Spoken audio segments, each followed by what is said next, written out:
오늘 함께 보실 말씀은 신약성경 사도행전 24장 1절부터 23절까지 말씀 함께 보시겠습니다.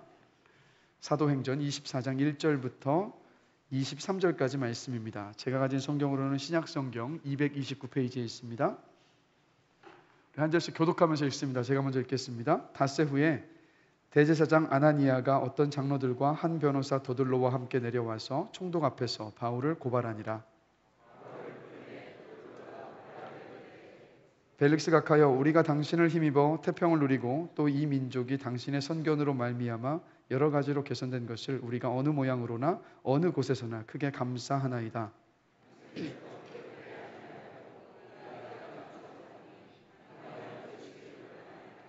우리가 보니 이 사람은 전염병 같은 자라 천하에 흩어진 유대인을 다 소요하게 하는 자요 나사렛 이단의 우두머리라. 당신이 친히 그를 신문하시면 우리가 고발하는 이 모든 일을 아실 수 있나이다 하니 총독이 바울에게 머리로 표시하여 말하라 하니 그가 대답하되 당신이 여러 해 전부터 이 민족의 재판장 된 것을 내가 알고 내 사건에 대하여 기꺼이 변명하나이다.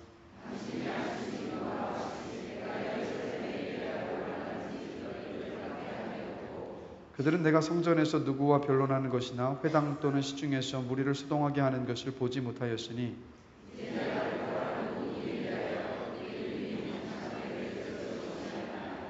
그러나 이것을 당신께 고백하리이다. 나는 그들이 이단이라 하는 도를 따라 조상의 하나님을 섬기고 율법과 선지자들의 글에 기록된 것을 다 믿으며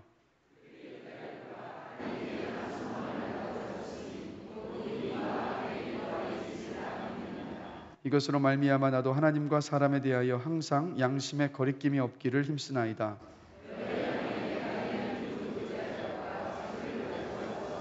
드리는 중에 내가 결례를 행하였고 모임도 없고 소동도 없이 성전에 있는 것을 그들이 보았나이다. 그러나 아시아로부터 온 어떤 유대인들이 있었으니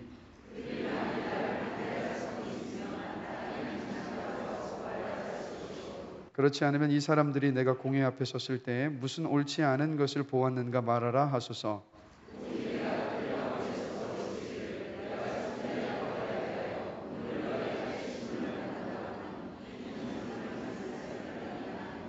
벨릭스가 이 도에 관한 것을 더 자세히 아는 고로 연기하여 이르되 천부장 루시아가 내려오거든 너희 일을 처결하리라 하고 백부장에게 명하여 바울을 지키되 자유를 주고 그의 친구들이 그를 돌보아 주는 것을 금하지 말라 하니라. 아멘. 자리에 앉으시겠습니다. 옆 사람 보시면 다시 한번 좀 인사 함께 나누겠습니다. 잘 오셨습니다. 사랑하고 축복합니다. 또 다시 한번 또 인사하겠습니다. 당신은 하나님의 걸작품입니다. 네, 칭찬에 인색하지 않으셨으면 좋겠습니다. 오늘은 말씀을 나누면서 지난 시간에 나누었던 내용을 잠시 좀 정리를 하면서 그리고 오늘 본문 말씀을 함께 살펴보려고 합니다. 기억하시는지 모르겠습니다. 바울이 가이사랴까지 왔는데 가이사랴에 오기 전에 예루살렘에 어떤 사람들이 있었냐면 바울을 죽이기 전에는 마시지도 먹지도 않겠다라고 맹세했었던 40명의 유대인들이 있었습니다. 그래서 대제사장 무리와 그리고 이 40명의 사람들은 천부장, 로마의 천부장을 찾아가서 산헤드린 공회를 다시 열어달라고 요청을 할 참이었습니다. 그 이유는 뭐냐면 바울이 공회장으로 오는 그 길목에서 숨어 있다가 바울을 암살하기 위해서였습니다. 그런데 하나님께서 바울을 지키셨죠. 이 암살의 음모의 계획을 바울의 조카에게 알려주셨고 그래서 그 바울의 조카가 한밤중에 천부장을 찾아와서 그 음모를 알려줍니다. 그래서 로마의 천부장이 어떻게 합니까? 한밤중에? 기억하십니까? 어떻게 했을까요? 470명의 로마 병사들의 호위를 붙여서 바울을 어디로 호송시켰냐면 그 암살의 음모에서 안전한 즉 100km 예루살렘에서 100km 떨어져 있었던 총독의 거주지였었던 가이사랴로 보냈습니다.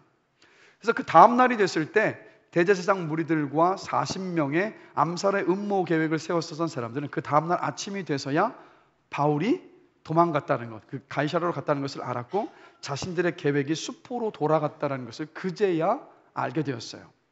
그러나 그렇다고 해서요 이 사람들이 바울을 잡아 죽일 계획을 완전히 포기했느냐? 그렇지 않습니다. 오늘 본문을 보면 이 사람들이 바울을 끝까지 놓지 않고 그에게 사형 언도를 주기 위해서 재판을 여는 모습을 볼 수가 있습니다. 총독 앞에서 지금 재판을 벌이고 있는 겁니다. 오늘 본문 1절 말씀 함께 한 목소리 한번 읽어보겠습니다. 닷새 후에 대제사장 아나니아가 어떤 장로들과 한 변호사 더들로와 함께 내려와서 총독 앞에서 바울을 고발하니라. 네, 바울을 고발하기 위해서 짧지 않은 거리입니다. 100km예요. 요즘이야 자동차가 있지만 이때 당시는 말이나 걸어서 이동해야 했기 때문에 100km는 굉장히 먼 거리였습니다. 근데 그 먼 거리를 마다하지 않고 당시의 대제사장이었던 아나니아가 장로들과 함께 그리고 변호사를 대동해서 가이사라로 와서 지금 총독의 그 법정 앞에 섰습니다. 이 변호사의 이름이 뭔가요? 오늘 본문을 보면 뭐죠? 더들로입니다. 역사 기록을 보면 이 로마 시대 역사 기록이 남아 있는데 이 더들로는 그때 당시에 어떤 사건이든 승소했다고 합니다. 그래서 그 별명이 뭐냐면 황금의 입이었다고 해요. 그만큼 언변이 뛰어났고 언어적인 능력이 있었고 그리고 지식도 많았던 사람이 바로 더들로입니다. 그러나 안타까운 것은 이 사람은 황금의 입이었지만 자신의 재능, 자신의 언변, 자신의 능력을 권력에 기대어서 부귀를 쌓는 곳에 아낌없이 쏟아부었던 사람이 바로 더들로입니다. 이게 꿍짝이 딱 맞아떨어진 거예요. 이 대제사장 아나니아도 어떤 사람이냐면 대제사장 자리에 앉기 위해서 전직 대제사장을 음모로 몰아내고 자리에 앉았던 사람입니다. 꿍짝이 딱 맞아서 이 사람들이 지금 바울에게 사형 언도를 내리도록 하기 위해서 이 법정까지 먼 길을 찾아왔어요. 근데 변호사를 대동한 것도 모자라서 9절을 함께 보실까요? 자, 오늘 본문 9절 말씀 함께 한번 한 목소리로 읽겠습니다. 유대인들도 이에 참가하여 이 말이 옳다 주장하니라. 자, 뭐라고 합니까? 유대인들도 이에 참가하여 이 말이 옳다 하니라. 누구까지 대동해서 갔냐면 이 변호를 할 때 박수부대까지 대동해서 간 거예요. 아주 철저하게 준비를 해서 이 대제사장 무리들이 갔던 겁니다. 그래서 그 법정에서 바울을 고소하는 재판이 시작이 됩니다. 그래서 변호사 더들로가 총독에게 바울을 고발합니다. 자, 3절 말씀 한 목소리로 읽겠습니다. 벨릭스가 하여 우리가 당신을 힘입어 태평을 누리고 또 이 민족이 당신의 선견으로 말미암아 여러 가지로 개선된 것을 우리가 어느 모양으로나 어느 곳에서나 크게 감사하나이다. 자, 지금 어떻게 하고 있습니까? 총독을 지금 치켜 세우면서 찬사의 말을 하고 있습니다. 근데 이것은 사실이 아니었어요. 왜냐하면 이때 당시 로마의 총독 벨릭스가 이때 당시 6년째 유대 지방의 총독으로 있었는데 AD 52년부터 60년까지 총독으로 있는 그 재임 기간 동안에 유대 지방에는요 끊임없이 크고 작은 소요가 끊임없이 일어나고 있었습니다. 근데 그 이유가 뭐냐면 이 벨릭스 총독이 뇌물을 너무 좋아했어요. 그래서 심지어는 뇌물을 누구에게까지 받았냐면 사회를 혼란스럽게 만드는 도적대들에게도 뇌물을 받아서 그들이 막 노략을 하고 사람들을 괴롭히는 것을 그냥 방관하게 두었던 사람이 바로 벨릭스입니다. 그러니까 한마디로 이 사람이 있을 때는 이 말은 다 뭐예요? 다 거짓말이라는 거예요. 자, 어떻게 얘기합니까? 더들로가 하는 말이 우리가 당신을 힘입어 태평을 누리고 이 민족이 당신의 선견으로 말미암아 여러 가지로 개선된 것을 어느 모양으로나 어느 곳에서나 크게 감사합니다라고 지금 거짓말로 축쳐 세우고 있는 겁니다. 왜 이렇게 했을까요? 재판에서 유리한 고지를 선점하고 싶었던 거예요. 이렇게 찬사의 말을 해서 치켜 세워주면서 바울에게 사형 언도를 내리도록 하기 위해서 유려한 말로 먼저 치켜 세웠던 겁니다. 그리고 나서 본론으로 들어가서 더들로가 바울을 고발을 합니다. 자, 4절에서 9절까지 말씀 우리 다 같이 한 목소리로 한번 읽어보겠습니다. 당신을 더 괴롭게 아니하려 하여 우리가 대강 여짜옵나니 관용하여 들으시기를 원하나이다. 우리가 보니 유대인을 다 소요하게 하는 자요 나사렛 이단의 우두머리라. 그가 또 성전을 더럽게 하려 함으로 우리가 잡았사오니 당신이 친히 그를 신문하시면 우리가 고발하는 이 모든 일을 아실 수 있나이다 하니 유대인들도 이에 참가하여 이 말이 옳다 주장하니라. 아멘. 자, 더들로가 고발한 바울의 죄목은 세 가지입니다. 첫 번째는 뭐냐면 바울이 전염병과도 같은 사람이어서 가는 곳마다 유대인들을 선동해서 즉 소요와 폭동을 일으킨 사람이라는 거예요. 만약 이게 진짜 사실이라면 벨릭스 입장에서는 벨릭스의 재위 기간 동안에 끊임없는 소동들이 계속 있지 않았습니까? 그렇다면 바울이 정말 전염병과도 같은 사람이어서 소요를 일으킨 사람이라면 이거는 그냥 넘길 수 없는 문제였어요. 그래서 더들로가 이렇게 고발을 했던 겁니다. 자, 두 번째 고발 내용은 뭐냐면 바울이 나사렛 이단의 우두머리라고 고발을 했어요.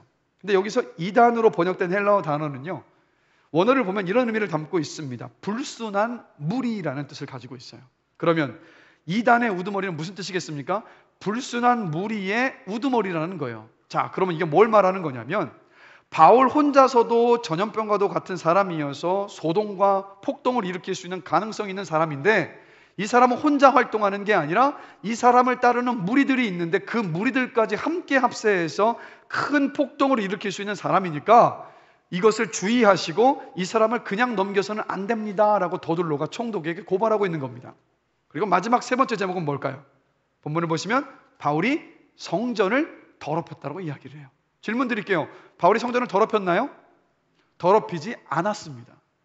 즉 더둘로가 고발했었던 세 가지 고발의 내용은 전부 사실이 아니에요. 그래서 오늘 더둘로의 고발하는 모습을 보면, 여러분 법정에서는요, 어떤 죄목이 딱 언도가 되려면 뭐가 필요합니까? 증거가 있어야 되지 않습니까? 근데 지금 더둘로라는 이 말이 언변이 유창했던 더둘로가 바울을 고발할 때 증거가 있었습니까? 없었습니까? 증거가 없어요. 증거가 없으니까 이 바울을 고발하면서 하는 말이 8절에서 마지막에 이렇게 마무리를 하고 있는 거예요. 다 같이 8절 말씀 함께 한 목소리로 읽겠습니다. 당신이 친히 그를 신문하시면 우리가 고발하는 이 모든 일을 아실 수 있나이다. 이게 무슨 말이냐면, 총독님, 내가 다 고발을 했는데 당신이 직접 한번 물어보면 내가 했던 이 말이 사실이라는 것을 알 수 있을 테니까 한번 재판을 진행해 보십시오 하고, 자신들은 증거가 없으니까 총독에게 지금 떠넘기고 있는 거예요. 그런데 이것뿐만이 아니라 한 가지 더 노림수를 가지고 있었습니다. 벨릭스가 뇌물을 좋아했던 사람이라고 말씀드렸죠. 재임 기간 중에 뇌물을 너무 많이 착복했던 사람이에요. 심지어는 자신의 권위를 이용해서 너무 많은 뇌물을 착복하다 보니까 네로 황제가 이 벨릭스를 로마까지 소환할 정도였습니다. 그렇다면 대제사장 무리들은 그때 당시로 치면 피지배국인 이스라엘의 종교 지도자, 근데 그냥 단순한 종교 지도자가 아니라 기득권층이에요. 부귀와 명예와 모든 것을 누리고 있던 사람들. 그런데 로마의 압제를 받고 있으면서 그 기득권을 유지하려면 뭐가 필요했겠습니까? 로마 총독에게 뇌물을 바쳐야 했어요. 그래서 벨릭스에게 끊임없이 뇌물을 바쳤던 사람들이 누구냐면 바울을 고발하고 고소했었던 바로 대제사장 무리들이었습니다. 그러면 더둘로 이 마지막 말이 뭔지 아세요? 이 말은 뭐냐면, 지금까지 당신에게 뇌물을 바쳤던 사람들이 지금 고소를 하고 있는데, 당신이 이 판결을 통해서 저들이 고소하고 있는 바울에게 사형언도를 하지 않으면 이제까지 당신에게 갔던 뇌물이 다 끊어질 겁니다. 그러니까 알아서 상황 판단 잘 하시고 이 판결을 저들에게 유리한 쪽으로 바울에게 사형언도를 내리십시오라고 무언의 압박을 지금 더둘로가 가하고 있는 거예요. 그러자 더둘로의 첫 번째 고발 내용을 다 듣고 나니까 벨릭스는 아무 말도 하지 않아요. 그렇죠? 그걸 다 정황을 다 느꼈으니까 10절을 함께 보실까요? 한 목소리로 읽겠습니다. 총독이 바울에게 머리로 표시하여 말하라 하니 그가 대답하되, 당신이 여러 해 전부터 이 민족의 재판장 된 것을 내가 알고 내 사건에 대하여 기꺼이 변명하나이다. 보세요. 아무 말도 하지 않지 않습니까? 이 총독이 그들의 더둘로의 말에 다 알고 있으니까. 그러면서 바울을 쳐다보면서 이렇게 하는 거예요. 너 한번 이렇게 해보라고. 그러자 바울이 뭐라고 말합니까? 오늘 본문을 보면 그가 대답하되, 당신이 여러 해 전부터 이 민족의 재판장 된 것을 내가 알고 내 사건에 대하여 기꺼이 변명하겠습니다. 더둘로는 막 아첨을 말로 재판을 시작했다면 바울은 지금 어떻습니까? 담담해요. 담담하지만 뭔가 견고함 있고 묵직하게 그냥 자신의 변호를 시작하는 모습을 봅니다. 그 차이가 어디에 있을까요? 진실을 가진 자의 힘입니다. 진실을 가지고 있기 때문에 두려울 것이 없어요. 걱정할 것도 없고 염려도 없다라는 거예요. 여러분 기억하십시오. 이 땅을 살아가면서 저와 여러분들은 진리를 따라 사는 사람들입니다. 진리를 가진 사람들이기 때문에 우리가 두려워할 것은 없습니다. 그래서 우리가 간절히 기도해야 될 것은 우리가 진리 안에 굳건히 설 수 있도록 늘 기도할 수 있게 되기를 주님의 이름으로 간절히 축원합니다. 그래서 이제 바울이 더들로의 세 가지 고발 내용에 대해서 이제 자신을 변호를 하기 시작합니다. 11절 말씀 한 목소리로 한번 읽겠습니다. 당신이 아실 수 있는 바와 같이 내가 예루살렘에 예배하러 올라간 지 열 이틀밖에 안 되었고, 자, 첫 번째 변호의 내용이 자신이 예루살렘에 온 지 열 이틀밖에 되지 않았습니다. 이유가 있습니다. 바울을 더돌로가 뭐라고 고백했냐면 폭동을 일으킬 수 있는 사람, 내란 음모 같은 걸 막 내란 계획을 세워서 예루살렘 막 흔들 수 있는 사람이라고 먼저 고발하지 않았습니까? 그러니까 바울이 뭘 지금 얘기하냐면, 바울이 여러분 지난 시간까지 나눴던 말씀 기억하십니까? 예루살렘에 도착하자마자 어떤 일이 있었습니까? 정결 예식을 지키기 위해서 예루살렘 성전에 들어갔어요. 7일 동안 정결 예식을 잘 지켰습니다. 근데 정결 예식을 다 지키고 마무리된 그날 어떤 일이 있었냐면, 예루살렘 성전 안에서 아시아로부터 온 유대인들이 바울에게 누명을 뒤집어 씌워서 바울을 죽이려고 득달같이 무리가 다 달려들어서 폭동이 일어났어요. 그때 로마의 천부장이 개입을 해서 바울을 로마 병영으로 끌고 갔습니다. 그래서 로마 병영에 하룻밤을 보내고 있는데 그 밤에 어떤 소식이 들려왔습니까? 바울을 죽이려고 음모를 세우고 있었던 40명의 사람이 있다는 음모의 계획을 듣고 그 천부장이 바울을 데리고 급하게 470명의 로마의 병사들을 붙여서 가이사라로 보냈어요. 가이사라에 그래서 도착하자마자 총독을 잠시 보고 헤롯 궁전 안에 있는 감옥 안에 바울이 감금되어 있었습니다. 그리고 5일이 지나서 지금 대제사장 무리들이 변호사를 대동해서 온 거예요. 자, 그럼 바울이 뭘 말하고 싶었던 거겠습니까? 나를 폭동을 일으킬 수 있는 사람이라고 고발하고 있는데, 가만히 보면 나는 내가 여태까지 온 그 짧은 시간 안에 폭동을 일으킬 수 있고 음모를 준비할 수 있는 그 시간이 나에게는 전혀 없었습니다 라는 것을 바울이 이야기하면서 반박하고 있는 거예요. 한마디로 거짓말입니다. 나는 그런 음모를 세울 기회조차 시간조차 없었습니다 라고 바울이 자신을 변호하고 있었던 거예요. 그 다음에 이어서 또다시 바울이 변호를 합니다. 우리 12절과 13절 말씀 한 목소리로 읽겠습니다. 그들은 내가 성전에서 누구와 변론하는 것이나 회당 또는 시중에서 무리를 소동하게 하는 것을 보지 못하였으니 이제 나를 고발하는 모든 일에 대하여 그들이 능히 당신 앞에 내세울 것이 없나이다. 자, 이 말은 또 뭐냐면, 바울을 고발한 사람들 가운데 어느 누구도 바울이 성전 안에서 사람들과 논쟁을 벌이거나 회당이나 길거리에서 막 선동을 일으키는 것을 본 사람이 단 한 사람도 없다라는 거예요. 왜 없었을까요? 바울은 그런 일을 하지 않았기 때문이라고요. 만약에 그런 사람이 있었다면 이 법정 안에 증인으로 데려왔을 거 아니겠습니까? 근데 그 증인이 없는 거예요. 바울이 지금 그것을 정확하게 꼬집어서 이야기하는 거예요. 증인이 없습니다. 왜냐하면 나는 그런 짓을 하지 않았기 때문입니다 라고. 그래서 자신의 무죄를 또다시 입증을 하고 있어요. 그 다음에 또 이어서 계속해서 변론을 이어갑니다. 우리 14절에서 16절 말씀 또 한 목소리로 한번 읽어보겠습니다. 그러나 이것을 당신께 고백하리이다. 나는 그들이 이단이라 하는 도를 따라 조상의 하나님을 섬기고 율법과 선지자들의 글에 기록된 것을 다 믿으며 그들이 기다리는 바 하나님께 향한 소망을 나도 가졌으니 곧 의인과 악인의 부활이 있으리라 함이니이다. 이것으로 말미암아 나도 하나님과 사람에 대하여 항상 양심의 거리낌이 없기를 힘쓰나이다. 바울은 지금 자신을 어떻게 변호하고 있냐면, 나사렛 이단의 우두머리라고 고발당하지 않았습니까? 근데 나사렛 이단이라고 했던 이유는 뭐냐면 바로 예수를 따르는 사람, 즉 예수님의 출생지가 나사렛이잖아요. 그래서 그리스도인들을 낮춰서 부르는 말이었어요. 근데 바울은요, 지금 뭐라고 지금 증언을 하고 있냐면, 나는 하나님의 말씀을 따라서 유대인들이 십자가에 못 박아 죽인 예수 그리스도를 쫓았을 뿐입니다. 그래서 여러분, 우리 다 알고 있지 않습니까? 우리 예수님께서 저와 여러분의 죄를 다 지시고 바울의 죄를 지시고 모든 인류의 죄를 다 지시고 십자가 위에서 하나님의 그 진노의 심판을 다 받으시고 죽으셨습니다. 그러나 죽음 가운데 머물러 계시지 않으시고 우리 지금 어떻게 되셨습니까? 3일 만에 영광스럽게 부활하셨어요. 죽음을 이기셨어요. 이 말은 무슨 말입니까? 죄의 삭시 죽음인데 죽음을 이기셨다는 말은 죄의 문제를 깨끗하게 예수 그리스도께서 해결하셨다는 뜻입니다. 할렐루야. 바울은 바로 이 부활하신 그 주님을 믿었고 그분을 전했을 뿐이라는 거예요. 그래서 부활하신 예수님께서 요한복음 5장 29절에서 이렇게 말씀하십니다. 선한 일을 행한 자는 생명의 부활로, 다 같이 읽습니다. 선한 일을 행한 자는 생명의 부활로, 악한 일을 행한 자는 심판의 부활로 나오리라. 아멘. 이 말씀이 뭡니까? 부활하신 예수님을 믿는 사람들에게는, 바울에게는 죽음이 끝이 아니에요. 예수님을 믿고 쫓는 사람들에게 있어서 죽음은 뭡니까? 영원한 생명의 시작인 줄로 믿습니다.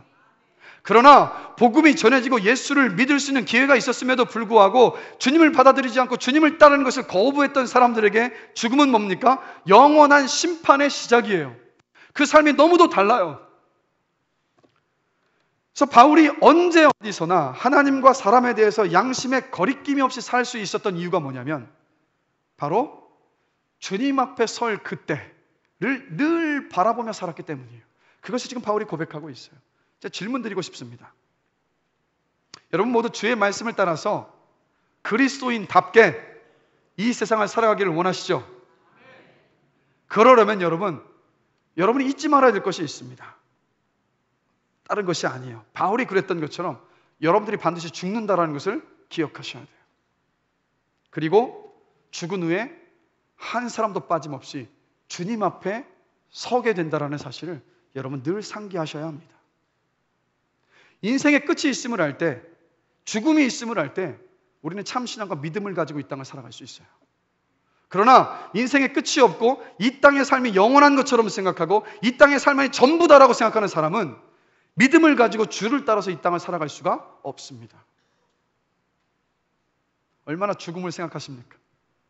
여러분이 죽음을 생각하고 상기하는 만큼 아이러니하게도 우리의 인생은요, 우리의 삶은요 더 충만해지고 더 기쁨이 있고 시간을 허비하지 않고 성실하게 살아갈 수 있는 줄로 믿습니다. 그래서 우리 하나님께서 성경에서 이렇게 말씀하셨어요. 전도서 7장 2절에서 초상집에 가는 것이 잔치집에 가는 것보다 나으니 모든 사람의 끝이 이와 같이 됨이라. 산자는 이것을 그의 마음에 둘지어다. 아멘. 여러분, 죽음을 늘 기억하십시오. 주님 앞에 서게 될 그때를 늘 상기하십시오. 우리는 두려움이 아니라 소망으로 그때를 바라보고 있는 사람들이지 않습니까? 그때를 기다리면, 그때를 상기하면 오늘을 주님을 따라서 살아갈 수 있는 줄로 믿습니다. 그리고 나서 바울이 또 17절과 18절에서 바울의 변호가 계속해서 이어지고 있습니다. 우리 17절, 18절 말씀 또 한 목소리로 읽겠습니다. 여러 해 만에 내가 내 민족을 구제할 것과 재물을 가지고 와서 드리는 중에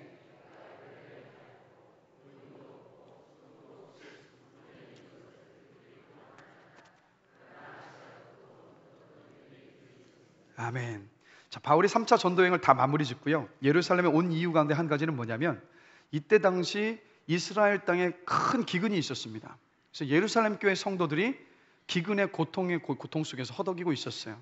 그래서 바울이 개척했었던 이방인 교회 성도들이 구제 헌금을 다 모았고 바울이 그 교회들을 다 들르면서 그 구제 헌금을 다 가지고 와서 지금 예루살렘 교회에 전달하기 위해서 왔습니다. 그리고 그 예루살렘에 머무는 시간 동안에 7일 동안 결례 의식을 행했죠. 그런데 그때 아시아로부터 온 유대인들, 이 아시아로부터 온 유대인들이 누구냐면 바울이 에베소에서 복음을 전할 때 그 에베소시에서 어떤 일이 있었냐면 에베소는 아데미 신을 섬기는 커다란 세계 7대 불가사의 가운데 하나인 그 우상 숭배로 유명했던 도시입니다. 그래서 각 가정들마다 조그만 그 우상들이 다 있었고 그 우상을 만들어 파는 사람들이 그 판매 수익으로 막대한 부를 누리며 살아가고 있었어요. 그런데 바울이 그 에베소시에서 어떻게 합니까? 담대하게 복음을 전하는 거예요. 예수를 전하자 우상 숭배에 있었던 그들이 자신들이 섬기고 있는 것은 그냥 사람이 만든 조각상에 불과할 뿐이고 진짜 살아계신 신은 오직 하나님 한 분뿐이라는 것을 그들이 믿게 된 거예요. 그러자 어떤 일이 벌어집니까? 집에 있던 우상을 다 버린 거예요. 그러자 우상을 만들어 팔던 사람들이 자신들의 어떤 소득원들을 다 잃어버린 거예요. 그러자 폭동을 일으켰습니다. 데메디리오라는 그 은장색을 중심으로 해서 이 에베소 시안에 폭동이 일어납니다. 그 폭동이 일어났을 때 이 바울을 달갑지 않게 여겼었던 유대인들도 동참을 해서 바울을 함께 잡아 죽이고자 했던 거예요. 그런데 다행히 하나님께서 은혜를 베푸셔서 그 폭동 가운데서 바울을 지키셨어요. 에베소를 떠나왔습니다. 근데 예루살렘까지 그 유대인들도 예루살렘에서 오순절에 그 절기를 지키기 위해서 왔는데 그때까지도 바울을 향한 그 적개심이 사그라들지 않고 있었던 거예요. 바울을 보자마자 누명을 뒤집어 씌웠습니다. 어떤 누명입니까? 바울이 이방인을 율법을 어기고 성전에까지 데리고 들어왔다는 누명을 뒤집어 씌웠어요. 사실이 아니었죠.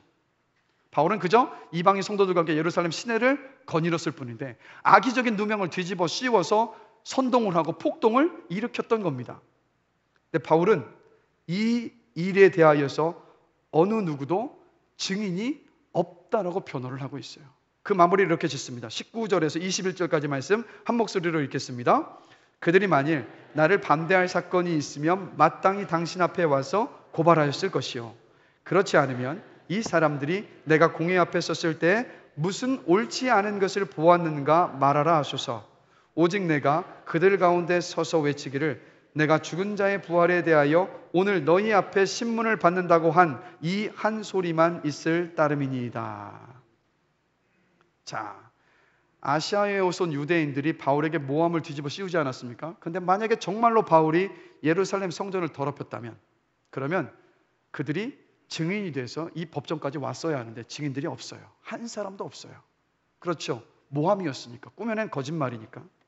그리고 또 중요한 것은 총독이 주재하는 이 법정에서 바울을 고발했던 사람들이 누구냐면 불과 며칠 전에 산헤드린 공회에서 바울을 재판했던 사람들입니다. 기억하십니까? 산헤드린 공회에서 바울은 무죄였다라는 것을 그들의 이불을 통해서 증언하지 않았습니까? 이미 그 산헤드린 공회 자체에서도 무죄라는 것이 증명이 됐어요. 그런데 그들이 또다시 와서 지금 바울을 고발하고 있으니까 뭔가 내세울 것이 단 하나도 없었던 겁니다. 그래서 바울이 이것을 이야기하면서 어떤 증인도 없기에 저는 무죄입니다라고 자신의 무죄를 아주 자세하고 상실하게 다 지금 이 법정 앞에서 전부 드러내고 있었던 거예요. 그래서 오늘 본문을 보십시오. 바울의 이 변호에 반박하는 사람이 있나요? 단 한 사람도 없습니다. 총독도 대제사장도 함께 왔었던 장로들도 더들로도 그리고 박수부대였던 유대인들 어느 누구도 이 바울의 변호에 반기를 들지 않습니다. 즉 무슨 말이냐? 바울이 밝힌 진실이 훤히 드러났고 바울이 무죄라는 것을 다 인정하고 있었던 거예요. 하나님께서 이 길로 이끄셨던 겁니다. 그래서 저는 이 총독이 주관하는 재판에서 진실이 드러나는 모습을 보면서 한 가지를 한번 생각해 보게 됩니다. 여러분, 교회 안에서든 어느 곳에서든 사람이 함께 부딪혀서 함께 살아가는 곳에는 갈등이 있고 분란이 생길 수 있습니다. 그런데 여러분, 그럴 때마다 항상 양쪽의 이야기를 다 귀담아 들으셔야 돼요. 그럼 우리가 흔히 하는 실수는 어떤 실수입니까?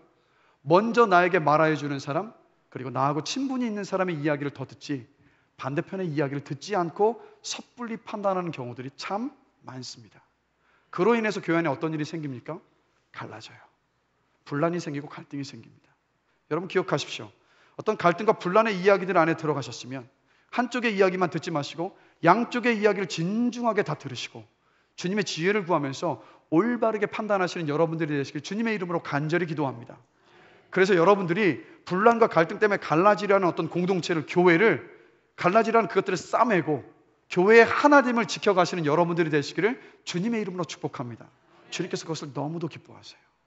교회의 하나됨을 지켜가는 것, 그건 주님께서 마지막까지 제자들에게 당부하시면서 기도하셨던 거예요. 기억하십시오. 양쪽의 이야기를 다 들으셔야 돼요. 다시 온다면 여러분, 바울이 무죄였기 때문에 총독 벨릭스는 어떻게 해야 됩니까? 어떻게 해야 됩니까? 법정의 판사기 때문에 무죄라는 것이 드러났어요. 그럼 어떻게 해야 되겠습니까? 바울을 풀어줘야죠. 바울을 풀어줘야 돼요. 그러나 총독 벨릭스는 그렇게 하지 않습니다. 오늘 본문 22절 23절 말씀 함께 읽겠습니다. 벨릭스가 이 도에 관한 것을 더 자세히 아는 고로 연기하여 이르되 천부장 루시아가 내려오거든 너희 일을 처결하리라 하고 백부장에게 명하여 바울을 지키되 자유를 주고 그의 친구들이 그를 돌보아 주는 것을 금하지 말라 하니라. 풀어주지 않았어요.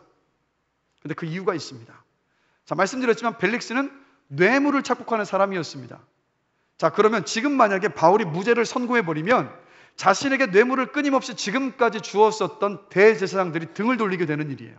그러니까 선고를 미룹니다. 어떤 핑계를 대냐면 예루살렘에 있는 그 천부장이 올 때까지 이 판결을 미루겠다 하면서 미룹니다. 그래서 자신에게 오는 자신에게 뇌물을 바쳐왔었던 호의적이었었던 대제사장들이 등을 돌리는 것을 막은 거예요. 그게 첫 번째 이유입니다. 두 번째 이유가 있습니다. 바울이 돈을 많이 가지고 있다고 생각을 했어요. 자, 17절 말씀 함께 보실까요? 17절 말씀 다시 한번 한 목소리 한번 읽어보겠습니다. 여러 해 만에 내가 내 민족을 구제할 것과 재물을 가지고 와서, 이 말에 제리의 눈이 밝았었던 벨릭스였기 때문에 눈이 번쩍 뜨인 거예요. 바울은 뭘 가지고 온 겁니까? 헌금을 가지고 왔다고요. 근데 헌금을 가지고 왔다는 그 말을 벨릭스는 어떻게 받아들이냐면 자기가 해석하고 싶은 대로 해석한 거예요. 아, 이 사람 돈이 많구나. 행색은 남루하지만 돈이 많은 사람이구나. 아, 그러면 가두어 뒀다가 이 사람에게서 뇌물을 내가 받아야겠다. 그래서 실제 24장 26절을 보면요, 이렇게 말씀이 기록합니다. 동시에 또 바울에게서 돈을 받을까 바라는 거로 더 자주 불러 같이 이야기하더라. 얼마나 안타깝습니까? 근데 결국 바울에게서 나올 뇌물이 있었습니까? 없었습니까? 없죠. 헌금이었는데 무슨 뇌물이 나오겠어요? 그래서 2년 동안 헤롯 궁전에 있는 감옥에 바울을 가둬놓습니다. 여러분 보십시오. 진실이 밝혀졌어요. 그래서 그 진실이 총독에 의해서 의도적으로 지금 묵살돼 버렸습니다. 바울의 입장에서 보면 기가 막힐 노릇이지 않습니까? 여러분들이 바울의 입장이시면 어떠실 것 같으세요? 억울하고 답답하고 화나는 상황이지 않습니까? 그런데 여러분, 오늘 본문을 보면 바울은 억울해하지도 않고 있고 절망하지도 않고 있어요. 그 이유가 뭐였을까? 두 가지 이유가 있습니다. 첫 번째는 하나님께서 자신의 진심과 진실을 다 보고 알고 계시다라는 것을 바울은 알고 있었고 믿고 있었어요. 바울은 이런 마음이었습니다. 이 세상 아무도 나를 알아주지 않아도 괜찮다. 하나님이 나를 알아주시면, 하나님께서 나를 알고 계시니까 하나님의 때에 하나님의 방법으로 나의 진심과 나의 진실을 반드시 증명하실 것이라는 그 믿음이 있었어요. 그리고 그 믿음대로 한번 보십시오. 성경 안에 다윗의 그 진실함과 그 진심을 그대로 하나님께서 증언하고 계시지 않습니까?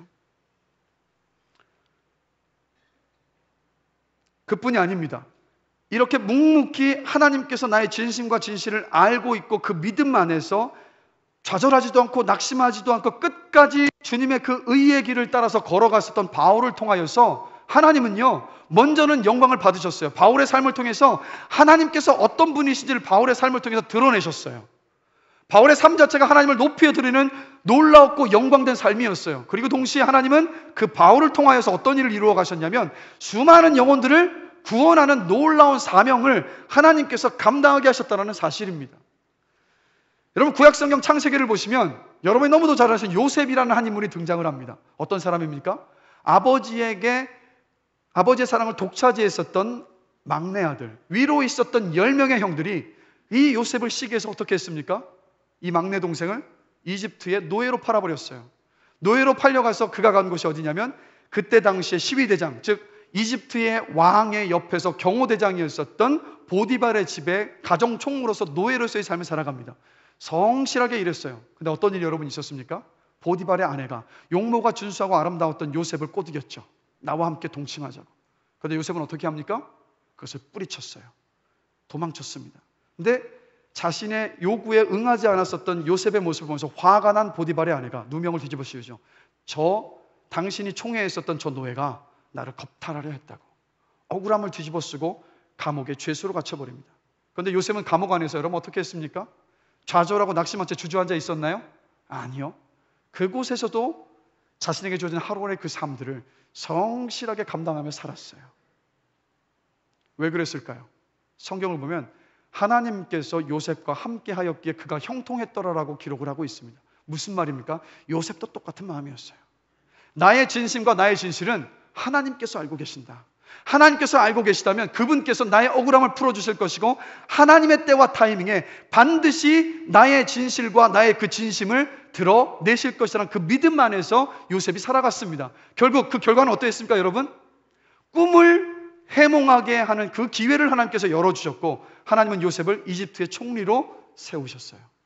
그리고 똑같이 바울처럼 그렇게 끝까지 주님을 신뢰하는 믿음 가운데 있었던 요셉을 통하여서 대기근이 다가올 때 그것을 미리 준비해서 수많은 이집트 사람들을 구원하는 일에 사용하셨고, 그리고 이스라엘 백성들이 태동되는 놀라운 그 사명들을 감당할 수 있도록 주님께서 이끄셨어요.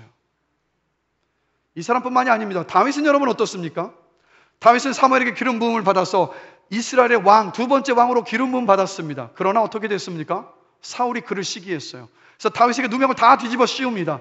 이 어린 아이가 왕위를 찬탈하려는 사람이다, 이 나라를 집어삼키려는 욕심 가운데 똘똘 뭉친 사람이다라고 누명을 다 뒤집어 씌우고 바울을 잡아 죽이기 위해서 14년 동안을 쫓아다녔어요. 그런데 여러분, 바울은 그 쫓김을 당하는 과정 속에서 사울을 죽일 수 있는 두 번의 절호의 찬스가 있었습니다. 근데 사울을 죽였습니까? 안 죽였습니까? 죽이지 않았어요. 그리고 끝까지 그 잡히면 죽는 위험의 순간에서도 주님의 그 말씀과 뜻을 따라서 살아가는 그 사람들을 버리지 않았고 포기하지 않았고 멈추지 않았습니다. 그 이유가 어디에 있을까? 똑같은 이유입니다.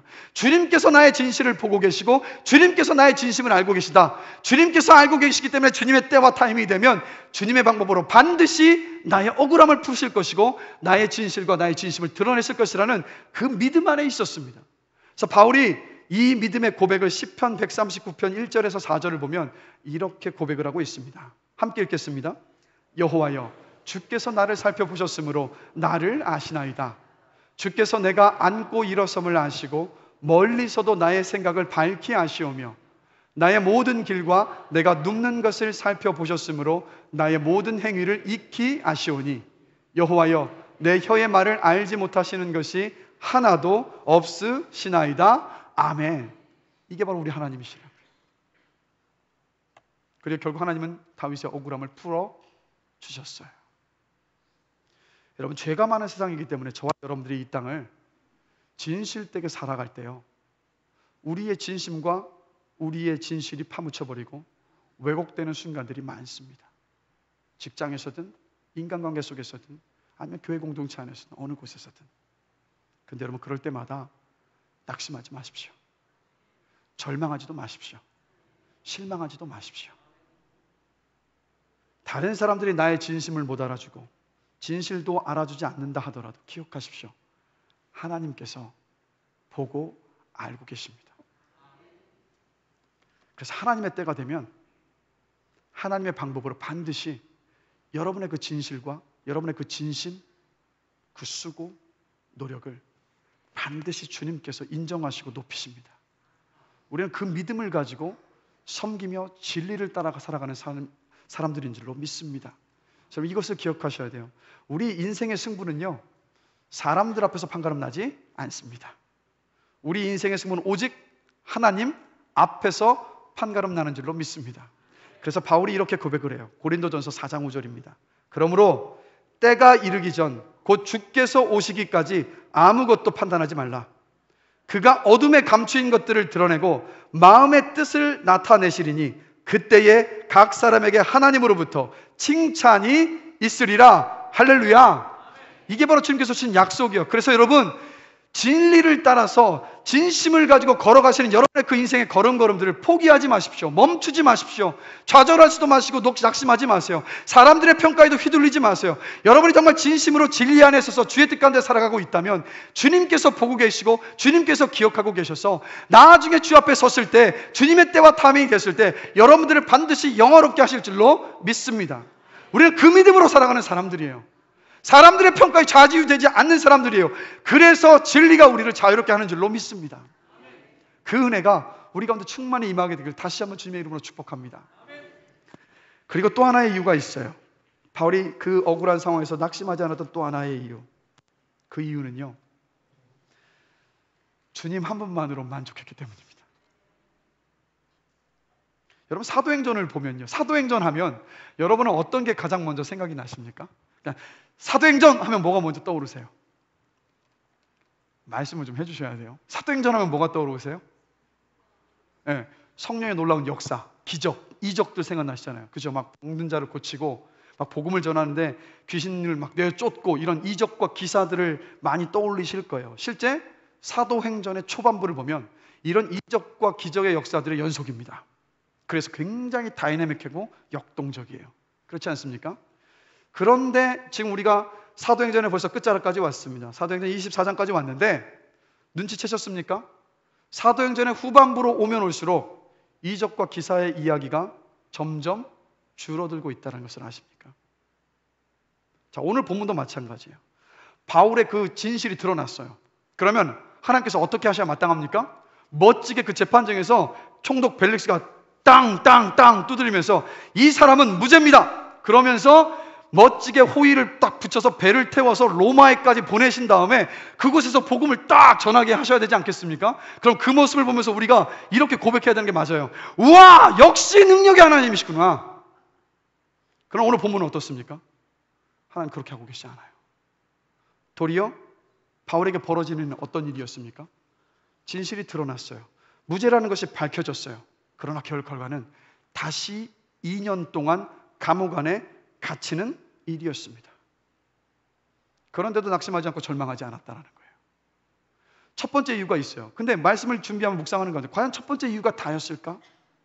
하나님께서 나를 보고 계시고 기억하고 계시다는 그 사실 때문에 견딜 수 있었던 것일까? 낙심하지 않을 수 있었던 것인가? 막 묵상하는 가운데서 한 말씀이 딱 생각이 떠오르게 하셨어요. 바로 로마서 8장 35절에서 39절 말씀입니다. 자, 우리 함께 한 목소리로 읽겠습니다. 누가 우리를 그리스도의 사랑에서 끊으리요? 환난이나 곤고나 박해나 기근이나 적신이나 위험이나 칼이라. 기록된 바 우리가 종일 주를 위하여 죽임을 당하게 되며 도살당할 양같이 여김을 받았나이다 함과 같으니라. 그러나 이 모든 일에 우리를 사랑하시는 이로 말미암아 우리가 넉넉히 이기느니라. 내가 확신하노니 사망이나 생명이나 장래일이나 능력이나 높음이나 깊음이나 다른 어떤 피조물이라도 우리를 우리 주 그리스도 예수 안에 있는 하나님의 사랑에서 끊을 수 없으리라. 아멘. 자, 이 말씀에서 바울을 보면 36절을 보시면 바울이 이렇게 이야기해요. 우리가 종일 주를 위하여 죽임을 당하게 되며 도살당할 양같이 여김을 받았나이다 함과 같으니라. 뭘 고백하는 겁니까? 진리를 따라 살아가고 진심을 가지고 정말 그렇게 살아가고 있지만 자신의 삶에 닥쳐왔었던 환난과 곤고와 박해와 위험과 기근을 지금 고백하고 있는 거예요. 그런데 바울이 이 기근과 환난을 고백하고 있는 그 가운데 앞뒤로 샌드위치로 딱 포장되어 있는 그 말씀이 어떤 말씀인지 아십니까? 자, 35절 상반절에서 바울이 뭐라고 고백합니까? 함께 읽겠습니다.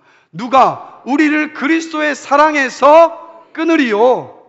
그 다음에 또 다른 땅 밑에 빵의 샌드위치 밑에 부분인 37절에서는 또 이렇게 고백을 합니다. 함께 읽겠습니다. 그러나 이 모든 일에 우리를 사랑하시는 이로 말미암아 우리가 넉넉히 이기느니라. 아멘. 자, 환난과 공고와 박해를 끊임없이 바울이 겪었는데 그것을 이겼었던 이유가 뭐라고요? 예수님 때문에, 그분의 사랑 때문이라고 지금 바울이 편지를 쓰면서 고백을 하고 있는 거예요. 그 확신 가운데서 이렇게 뒤이어서 고백합니다. 내가 확신하노니 사망이나 생명이나 천사들이나 권세자들이나 현재일이나 장래일이나 능력이나 높음이나 깊음이나 다른 어떤 피조물이라도 우리를 우리 주 그리스도 예수 안에 있는 하나님의 사랑에서 끊을 수 없느니라. 바울의 삶이 어떤 삶이었습니까? 병자를 고쳐줬어요. 가난한 사람들을 도왔어요. 귀신을 내어 쫓았습니다. 헛된 일을 멈추게 했고 진리를 전했고 영생의 길을 가르치고 그 길을 열어주는 통로로 사용된 사람이 바로 바울이에요. 사람을 죽였던 사람이어서 생명을 살리고 주님께로 인도했었던, 정말 사람들에게 그 사랑을 베풀고 그 복음을 전하기에 자신의 모든 것들을 다 쏟아부었던 사람이 바울이에요. 그 삶의 결과가 여러분 어떻습니까? 고난이었고 핍박이었고 고소였고 시련이었고 역경이었어요. 배고픔이었고 굶주림이었고 강도의 위협이었습니다. 그러면 믿음 가운데 있지 않는 사람은요, 예수 안에 있지 않은 사람들은요, 내가 이만큼 노력하고 애를 쏟아 부었는데 그에 상한 결과가 오지 않으면 내가 도대체 뭐하고 있는가? 내 인생은 의미가 없어하고 그 생을 극단적인 선택 가운데 포기하기도 합니다. 그러나 여러분, 바울을 보십시오. 자기가 쏟아부었던, 목숨까지도 아끼지 않고 다 쏟아부었지만 그에게 돌아왔던 것은 고통이고 박해였고 고난이었어요. 그러나 바울은 당황하지도 않았고 좌절하지도 않았고 낙심하지도 않았어요. 왜냐하면 기도응답이 되고 상황이 내가 기대했던 것으로 변화하고 기적을 체험하는 것 때문에가 아니라 예수님 그분 때문에, 그분이 나를 사랑하시고 그분이 나의 주님이 되셨다는 그 사실 하나 때문에 바울은 좌절하지 않았고 낙심하지 않았고 실망하지 않았어요. 바울의 삶은요, 이걸 지금 증명하고 있었던 거예요. 여러분, 내 삶이 바로 예수 믿는 사람의 능력입니다 라고. 예수를 알지 못하는 사람은 도저히 감당할 수 없는 그 상황과 그 사정들을 예수님 때문에 그 시기들을 넉넉히 견디며 넘어가고 있었던 모습을 자신의 삶으로 바울이 보여주고 있었던 겁니다. 근데 여러분, 이것을 아셔야 돼요. 제가 이런 얘기를 전해 들었습니다. 사도행전에 있는 바울의 모습을 보면서 나는 그렇게 살지 못하는 모습에 마음이 아프다. 그런데 여러분, 이것을 아셔야 돼요. 사도행전에서 오늘 바울이 살아가는 그 삶을요, 예수님 때문에 어떤 고난과 박해 속에서 낙심하지 않고 좌절하지 않고 실망하지 아니하고 그렇게 기쁨으로 살아가는 사람들이 너무도 많다라는 것을 아십니까? 여러분, NGO 단체인 한국 컴패션을 아십니까? 국내외에 기아와 가난에 허덕이고 있는 아이들을 후원자, 결연자를 맺어주셔서 돕는 단체가 바로 컴패션입니다. 배우 유지태 씨도 아시죠, 여러분? 영화배우 유지태 씨 아시죠? 이분도 컴패션의 홍보대사인데, 유지태 씨가 컴패션에 섬기는 분들과 함께 인도의 한 마을에 있는 12만 원의 빚을 갚지 못해서 3대째 노예로 살고 있는 한 집안을 방문합니다. 그 집에 결연 아동이 있었어요. 유지태 씨가 컴패션 결혼한 아이의 엄마에게 이런 질문을 합니다. 만약 예수님께서 지금 이곳에 오시면 어떤 소원을 비실 건가요? 이 질문을 딱 던졌을 때 유지태 씨와 다른 모든 컴패션에 섬기고 있는 자원봉사자들은 그 답을 다들 유추할 수 있었어요. 뭐겠습니까? 네, 12만 원의 그 빚을 갚아주셔서 노예에서 자유민으로 우리를 좀 해방시켜줬으면 좋겠습니다. 이걸 다들 기대하고 있었던 거예요. 그러나 그 답은 정반대였습니다. 그 결연아동의 어머니가 이렇게 말합니다. 우리 아이와 같은 소망을 갖고 싶어요. 나도 진짜 예수를 만나고 싶어요. 무슨 말이에요? 노예 가운데 있었지만 자기 아이가 예수를 만났는데 그 아이 안에 기쁨이 있는 거예요. 그 아이의 모습을 보니까 나 노예에서 해방되지 않아도 괜찮아요. 나 자유인이 되지 않아도 괜찮아요. 나 예수님이면 돼요 라고 지금 이 아이의 엄마가 고백하고 있는 거예요. 이런 사람들을 수도 없이 만나고 난 다음에 이 컴패션에서 관계자들이 이 만남들을 통해서 이 사람들을 향해서 이렇게 호칭합니다. 예수만으로 부유한 사람들. 예수만으로 부유한 사람들. 우리는 예수만으로 부유한 사람들입니까? 물질로 부유한 사람들입니까? 주님께서 우리에게 주시고자 약속하셨던 것은 예수 안에서 누리는 풍요로움인 줄로 믿습니다. 예수 안에 누리는 풍성함인 줄로 알아요. 여러분, 또 교회 오빠라는 영화 아십니까? 보신 분들 계실 것 같아요. 교회 오빠라는 영화는 지금도 서울과 어떤 상영관 몇 곳에서는 상영을 하고 있습니다. 좀 먼 곳에 있지만 기회가 되신다면 가셔서 보시는 건 너무 좋을 것 같아요. 이 교회 오빠라는 영화는 대장암 사기로 투병을 하다가 42살의 젊은 나이에 주님께 부름받은 이관희 집사님의 투병기를 담은 다큐 영화입니다. 한창 젊을 때 이관희 집사님은 어느 날 대장암 사기 선고를 받았습니다. 그 소식에 하나뿐인 어머니가 아들이 대장암 사기에 가망이 없다는 그 말에 낙심해서 스스로 목숨을 끊어버립니다. 그 고통도 얼마나 큽니까? 나도 대장암 사기인데 어머니가 목숨을 끊었어요. 그런데 설상가상으로 아내인 오은주 집사님마저도 혈액암 4기 판정을 받습니다. 도대체 이런 일이 어디에 있습니까? 그런데 이관희 집사님이 이 절망하고 생을 다 놓아버릴 것 같은 이 상황 속에서 이렇게 기도해요. 내가 어떤 환난이 와도 변함없이 주님을 사랑하겠습니다. 절대 주님을 떠나서 배신하지 않겠습니다. 내가 욥보다 더한 믿음으로 주님을 사랑하겠습니다. 그래서 첫 번째는 대장암 항암 치료를 받으면서 완치가 됐고, 아내인 오은주 집사님도 혈액암에서 완치가 됐어요. 그런데 안타깝게도 이관희 집사님 다시 암이 재발합니다. 그때는 다른 데로 전이가 돼서 시한부 선고를 받았어요. 시한부 인생 선고를 받고 항암 투병으로 해서 몸에 살이 다 빠져가고 죽음의 그림자가 드리워지고 있을 그때에 이관희 집사님이 또 이런 고백을 합니다. 고난을 통해서 하나님께 더 나아가는 삶을 산다면 충분히 행복한 삶이라는 생각이 들었습니다 라고. 그리고 자신이 세상에 태어난 날에 주님의 부르심을 받았습니다.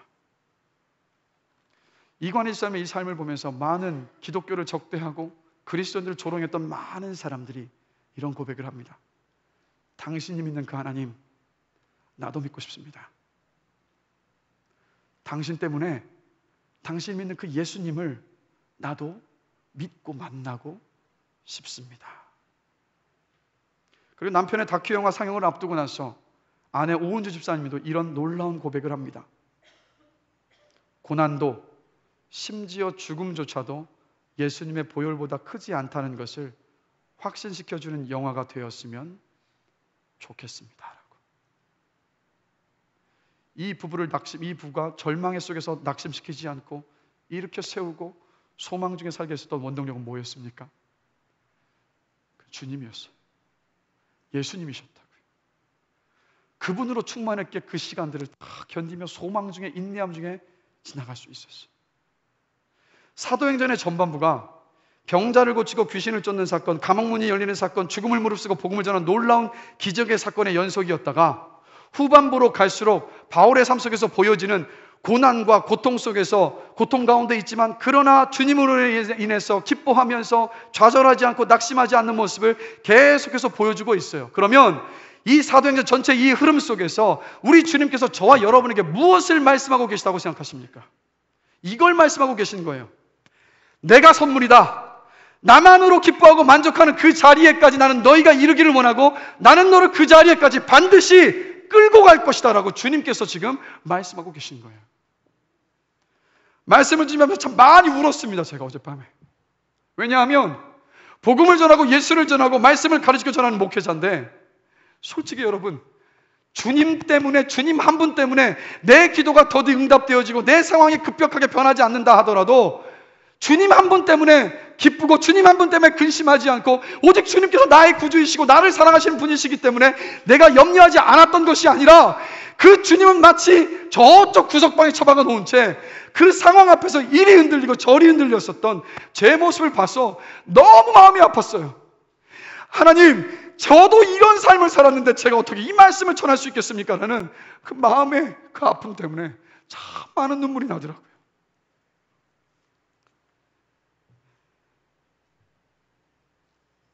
여러분, 주님이 저와 여러분의 상급인 줄로 믿습니다. 주님이 우리의 기쁨입니다. 주님이 우리의 영원하시고 충만하신 만족인 줄로 믿습니다. 주님께서만이 우리의 감사할 유일한 이유인 줄로 믿습니다. 그리고 주님께서 우리의 전부이신 줄로 믿습니다. 근데 우리는 이것을 자꾸 잊어요.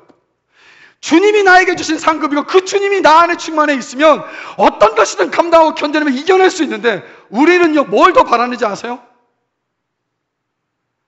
내가 바라는 것들을 주님께서 응답해 주는 그거, 주시는 분이 아니라 그 콩고물, 자꾸 그걸 봐요. 자꾸 이걸 보니까 답이 늦어지면 실망하고 낙심하고 좌절해요. 근데 주님은 뭐라고 말씀하시냐면 그거 보지 마, 나를 보라고. 바울이 그런 삶을 살았고 인도의 땅에 있어서 그 노예로 살아가고 있던 그 아이가 그런 삶을 살았고 그 엄마도 그런 소망 중에서 그 역경을 이겨내고 있으니까 제발 나를 보라고 주님께서 말씀하고 계신 것 아니겠습니까? 질문 드리고 싶어요. 우리 하나님께서 여러분의 기도를 신실하게 응답하심을 믿으십니까? 다시 한번 물을게요. 하나님께서 여러분의 기도에 신실하게 응답하실 것을 믿으십니까? 그렇다면 여러분, 우리의 필요와 문제, 상황을 변화시켜 달라는 기도만 하시지 마시고 이 기도를 할 수 있기를 원해요. 하나님, 내 안에 주님으로 충만해지기를 원합니다. 주님만으로 기뻐하며 만족하고 싶습니다. 어떤 환난 속에서도 주님을 변함없이 사랑하겠습니다. 예수님을 알지 못하는 사람을 살아낼 수 없는 그 삶을 나도 바울처럼, 인도의 그 꼬마 아이처럼 살아갈 수 있기를 원합니다라고 우리가 여러분 이 기도를 먼저 드려야 하는 것 아니겠어요? 우리가 내 소원과 내 문제 해결만을 두고 그것만을 붙잡고 기도하고 있다면 저와 우리들과 예수님을 알지 못하는 사람들의 도대체 차별점은 어디에 있나요? 구별점은 어디에 있습니까? 그들도 자신의 문제를 두고 자신의 문제를 해결해달라고 자신을 믿고 있는 신에게 구하고 있지 않습니까? 그들의 기도와 우리의 기도에 도대체 차이점이 어디에 있나요? 차이점이 없어요. 근데 예수님은 그 응답도 주시지만 더 먼저는 예수님 자신을 우리에게 주시기를 원하셨어요. 그래서 기꺼이 십자가를 지셨습니다. 예수님으로 우리의 심령이 충만하면 우리는 어떤 것에도 흔들리지 않아요. 그러한 삶을 신앙의 선배들이 살았어요. 지금 이 시대에도 북한 지하교회 성도들, 중국의 지하교회 성도들, 모슬렘 땅에서 몰래 숨어서 예수를 믿고 있는 모든 사람들, 잡히면 죽지만 그들은 굴하지 않고 낙심하지 않고 좌절하지 않고 이 예수님 한 분 때문에 그분을 품고 지금도 살아가고 있어요. 여러분, 힘들고 어려운 때를 살아가고 있지 않습니까? 이때 우리에게 필요한 건 다른 게 아니에요. 우리의 힘으로 감당할 수 없으니까 힘든 시대를 살아가고 있다면 우리의 힘이 아닌 밖으로부터 주어지는 놀라운 그 은혜가 있어야 하는데 그게 뭔지 아십니까? 예수로 우리의 심령이 충만해지는 것, 말씀을 통해서 예수를 더욱더 깊게 알아가는 것, 그분 때문에 만족하고 그분이 나를 사랑하신다는 사실 때문에 용기를 낼 수 있고 그분 때문에 좌절하지 않고 걸어갈 수 있는 그 힘이 우리에게 필요한 것 아니겠습니까? 그렇다면 여러분 제발 상황의 변화와 그것만을 두고 기도하지 마시고 주님으로 저를 충만케 하여 주십시오. 제가 주님을 더욱더 깊이 알기를 원합니다라고 이것을 기도할 수 있는 저와 여러분이 되기를 원해요. 기도하지 않으니까, 구하지 않으니까 우리가 누리지 못하고 있는 것 아니겠습니까? 우리의 기도가 영적인 축복된 놀랍고 영광된 이 선물을 향한 소망 안에서 기도하는 것이 아니라 늘 눈에 보이는 피상적인 것들만 붙잡고 기도하고 있으니까 그 깊은 바닥에 있는 놀라운 하나님의 그 은혜의 보고가 우리의 삶 가운데 부어지지 않는 것 아니겠어요? 이게 우리의 현실이라고요. 제발 이 시간 한순간에 고개만 끄덕이지 마시고 여러분의 그 삶의 자리에서 이 기도 제목을 가지고 계속해서 기도할 수 있기를 원합니다. 제가 간절히 말하는 여러분의 삶이 예수님 때문에 도저히 감당할 수 없는 삶을 멋지게 살아내셔서 여러분의 삶 자체가 그리스도의 편지가 되시기를 주님의 이름으로 축복합니다. 주님이 우리를 그 자리로 부으셨어요. 여러분 상상만 해도 놀랍고 기쁘지 않습니까? 나중에 여러분 우리 천국에서 주님 앞에서 반갑게 만났으면 좋겠습니다. 예수님께서 꽉 두 손 두 팔 벌리고 우리를 꽉 끌어안으시며 기다려주시는데 누구는 덜 끌어안으시고 이런 게 아니라 우리 모두 똑같이 잘 살아왔노라고 칭찬받으면서 꽉 그 품 안에서 함께 기뻐할 수 있게 되길 주님의 이름으로 축복합니다. 이 시간 들었던 말씀을 좀 기억하시면서 함께 좀 찬양하기를 원합니다. 바다 같은 주의 사랑이에요. 여러분 가사 하나하나를 좀 음미하면서 불렀으면 좋겠습니다. 주님이 나를 얼마나 사랑하시는지 다 함께 찬양하겠습니다. 같은 주의 사랑 내 맘속에 넘치네 생명의 주를 위해 보혈을 주셨네 영원하신 주의 사랑 어찌 우리 잊으리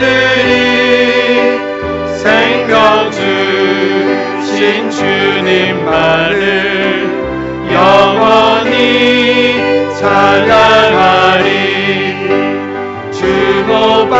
주고받긴 언덕 위에 생명의 문 열렸네 깊고 넓은 은혜의 샘 강과 같이 흐르고 하나님의 자비하신 이 땅 위에 넘치네 평강의 왕 주님 예수 세상 죄 구속했네 생명의 주 나를 위해 고백기를 쏟을 때